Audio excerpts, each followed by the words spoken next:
And the winner of this year's Paul Bartlett Peace Prize is the Peace Talks radio production team.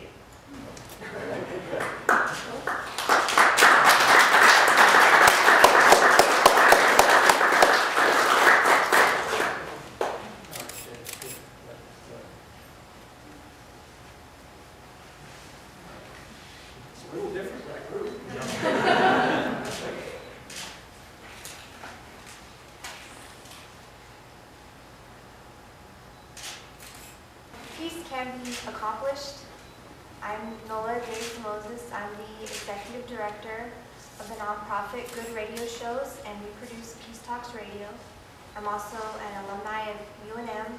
I graduated here in 2002 with a degree in anthropology and Spanish. And Peace Talks Radio presents stories that make you realize that peace can be accomplished.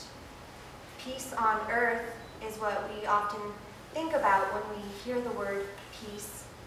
And that seems like such a massive undertaking and at times unrealistic and unattainable.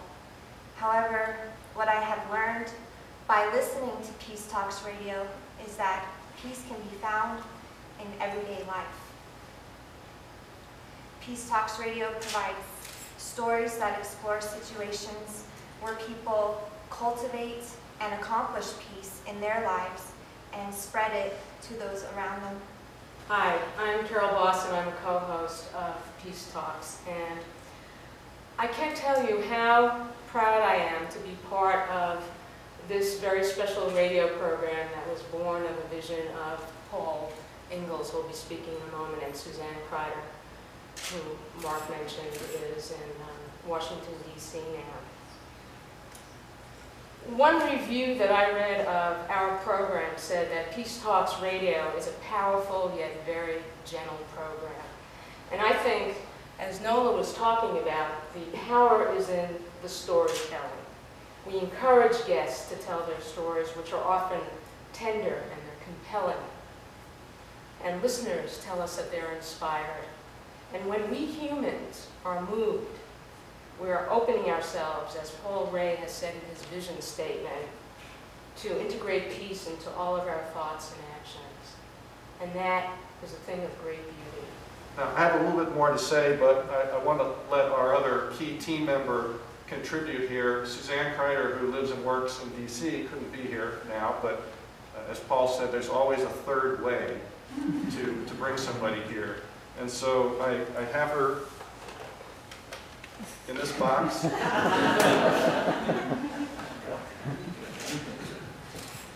And on this iPod.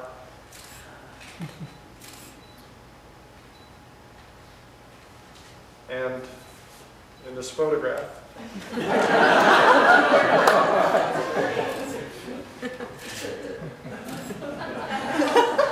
Technology is great when it works. Let's see how this goes.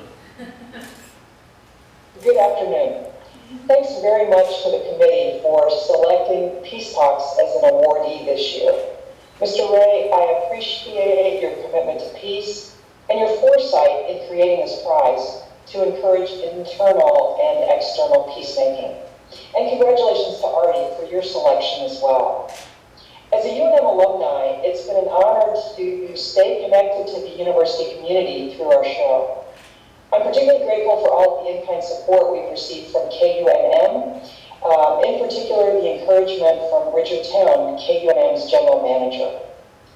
Nola, thank you for all of your keen administrative support. And Carol, I've learned so much from listening to your excellent interviewing skills. My deepest thanks to my Peace Talks co-founder and dear friend, Paul. Peace Talks was our only child. While I'll take credit for surviving some labor pains the night before taping our first show with Eric Colvig, you, in most cases, have been a single parent, particularly since our divorce in 2004. Paul has driven Peace Talks to countless soccer practices and stayed up late helping her finish homework, while I got to enjoy all the fun of interviewing intriguing people and the accolades like this wonderful award. Thank you, Paul, for co-creating with me this wonderful being. Peace Talks, who has a life of her own, who attracts the most inspiring guests and keeps on going no matter how tight the funding looks. And thank you for encouraging me to create shows that were so close to my heart. Shows on neuroscience, religious tolerance, the Rainbow Gathering, and an upcoming program about the opening of a magnificent building on the National Mall in DC, the U.S. Institute of Peace. While you and I haven't always agreed on everything in raising Peace Talks, you've always been open to listening and letting me convince you eventually. For your love and dedication to Peace Talks and to our friendship, I am forever indebted. It blows my mind that two simple people, motivated by the uncertainty of modern life, could have cooked up this tiny program that has been played by over 150 stations in the U.S. and heard by millions of people. We've heard from listeners who are deeply touched by the shows, and many who have used skills that our guests talk about for reducing conflict and promoting peace. Thanks to all of our inspiring guests who made Peace Talks so rich and varied, and thanks to our listeners and also to our supporters. Peace Talks has taught me that it is possible to make a difference.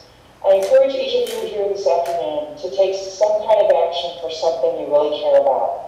Together, we are all creating the world we dream of. Thank you very much. What we did and are still doing was to find a way to explore peacemaking in a way that applied skills we already had. That's what Paul Ray is doing with his prize. It's what all of us can do. It's what many of the people we spotlight on our programs do. It's Chinese landscape artist Lily Ye, whose art projects and parks transformed a troubled North Philadelphia neighborhood. It's New Mexico storyteller Sarah Malone, whose Peace Tales for Kids CD that she created raised funds for peace, including over $12,000 for Peace Talks Radio. It's Washington Post columnist Coleman McCarthy, who developed a peace curriculum in DC schools and wrote the book I'd Rather Teach, Peace. And it's Azim Kamisa, who, after his son was shot and killed in a random act of gang violence in San Diego, teamed up with the killer's grandfather to establish a foundation for his son that funded anti-violence school programs.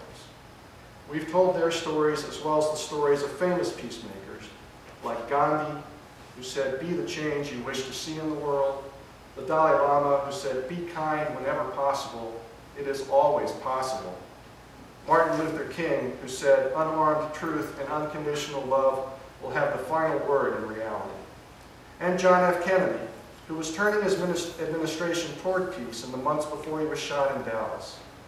On Peace Talks Radio, we broadcast much of a speech he gave to American University graduates just 5 months before his murder.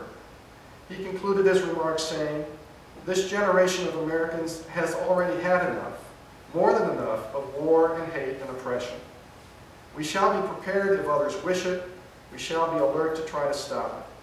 But we shall also do our part to build a world of peace where the weak are safe and the strong are just. We are not helpless before that task or hopeless of its success. Confident and unafraid, we must labor on, not towards a strategy of annihilation, but towards a strategy of peace." Peace Talks Radio reminds listeners that we all face opportunities to make peace every day. And the aim of the show is to offer listeners both inspiration and practical tools for forging that peace in their own lives. I really do believe that by trying to bring more peace and happiness in circles close to us, we can send a peace ripple out to influence more distant circles. Thanks for your patience with all of our voices. 4 radio people tend to gravitate toward a microphone. Thanks to Paul Ray. Thanks for your attention. Thanks very much.